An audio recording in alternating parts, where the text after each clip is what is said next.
Yine ara tatil dönüşü önümüzdeki eğitim öğretim döneminde okutulmak üzere gençlerimizin velilerinin dilekçeleri vasıtasıyla tercihte bulunacakları seçmeli dersler dönemi başladı. Kısmet olursa önümüzdeki günlerde Şubat ayının ortalarına kadar yapılması gereken bir tercih bu. Okul müdürlüklerine velilerimiz, öğrencilerimizin de istidatları ve beklentileri doğrultusunda dilekçelerle başvuracaklar.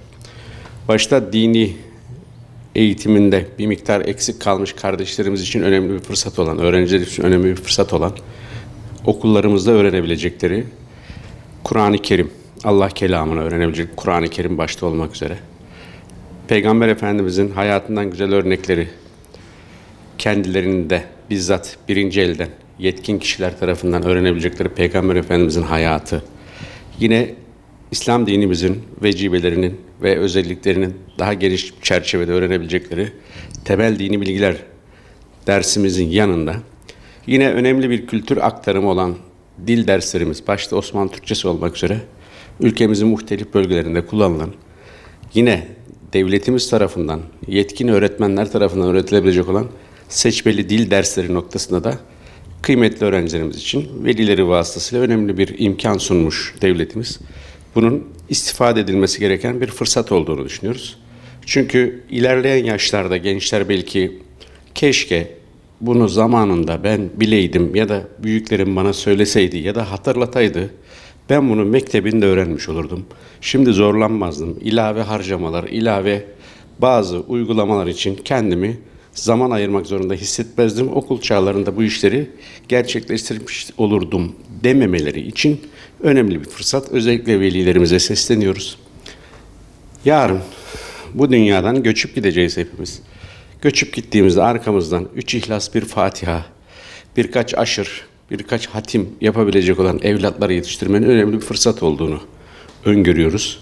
Eğitime destek platformu olarak da illerin neredeyse tamamında gençlerimizin bu imkanları istifadelere sunulduğunu farkındalığını oluşturabilmek için görseller, afişler, sosyal mecralarda paylaşımlar yapmak suretiyle bir farkındalık oluşturmak istiyoruz.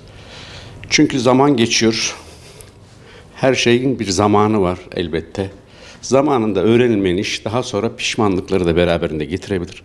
Bu minvalde diyoruz ki özellikle Milli Eğitim Temel Kanunu'nda ifadesini bulan, milli manevi değerlere bağlı, kültürünü benimsemiş, özümsemiş ve gelecek kuşaklara kültürünü aktarabilecek olan nesiller yetiştirmek de milli eğitimin temel amacı olduğuna göre bu süreçte velilerimiz daha fazla beklemeden çocuklarımızın isteklerini de kabiliyetlerini de göz önüne alarak okul müdürlüklerimize dilekçeleri vasıtasıyla başvurup seçmeli derslerde bu imkanı kendileri açısından değerlendirmiş olsunlar isteriz.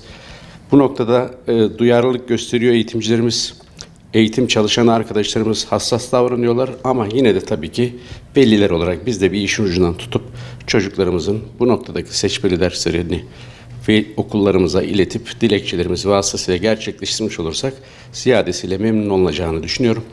Gelecek gençlerimiz için, gençlerimiz bizim geleceğimiz olduğuna göre onları da daha donanımlı hem milli manevi değerler hem de ilim fen noktasında hem de kendi kültür birikimini gelecek kuşaklara taşıması noktasındaki bu fırsatı değerlendirsinler istiyoruz. Teşekkür ediyoruz.